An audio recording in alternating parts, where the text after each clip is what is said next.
Alright, so Ocasio-Cortez is at it again, this time with a rather ignorant approach to describing capitalism and the supposed problems she believes it brings forth. First off, she says that capitalism is an ideology of capital. The most important thing is the concentration of capital and to seek to maximize profit. Okay, well, this is a pretty poor definition. Capitalism, and to be specific, free market capitalism, is simply an economic condition in which private people can own the means of production. It has nothing to do with the accumulation of wealth. There are two main reasons, speaking to her point, we see a high level of wealth disparity in the U.S. Number one is that it is natural to any system you have. There are plenty of people in Venezuela right now who are living fantastic lives. If they're living in Caracas, if they're the political elite, if they're a high-ranking military member, if they're politically connected somehow, they're living the dream. They are not sweating bullets over where their next meal is going to come from. And Venezuela is a far cry from a free market capitalist economy, so Ocasio-Cortez is just dead wrong to suggest that income inequality is a function of just capitalism. It is a fundamental element of every known productive system involving human beings, period. It is a naturally emergent property of any competitive state of affairs. And if that bothers you, you should honestly grow up and learn to deal with it, because the only thing worse than wealth disparity would be having a government that attempts to crush and compress all of society into a tighter band of wealth distribution. And it's never a higher band of wealth distribution. It always ends in everyone being more equal, that's true, but they're equally impoverished. I'm not really sure how many more times we have to run this experiment and find the same results repeatedly, but in 2019 it's kind of sad we're still having this conversation. Now, the other thing I want to mention is when Ocasio-Cortez said, we should be scared right now because corporations have taken over our government. Now, this is partly true, but she and plenty of other people who think like her never ask why or how or what conditions allowed this to happen. Now, this kind of ties into wealth inequality as well. Why did this happen, and what is Ocasio-Cortez's solution to it? Well, of course, she wants a stronger, more broad, more powerful, more influential, more encompassing, and comprehensive government. This is a nightmare of a response to this problem.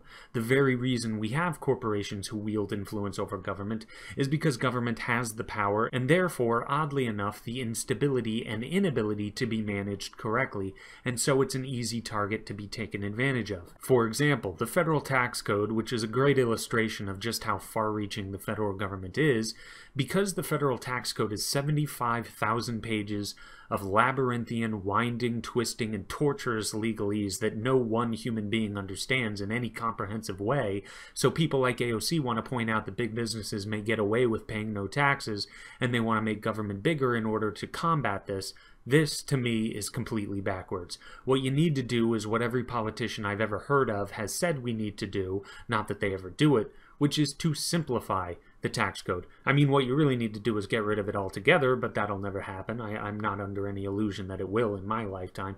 But what happens? Big businesses hire an army of lawyers and an army of accountants to get around the taxes with the loopholes that they will inevitably find in a tax code that's 75,000 pages long.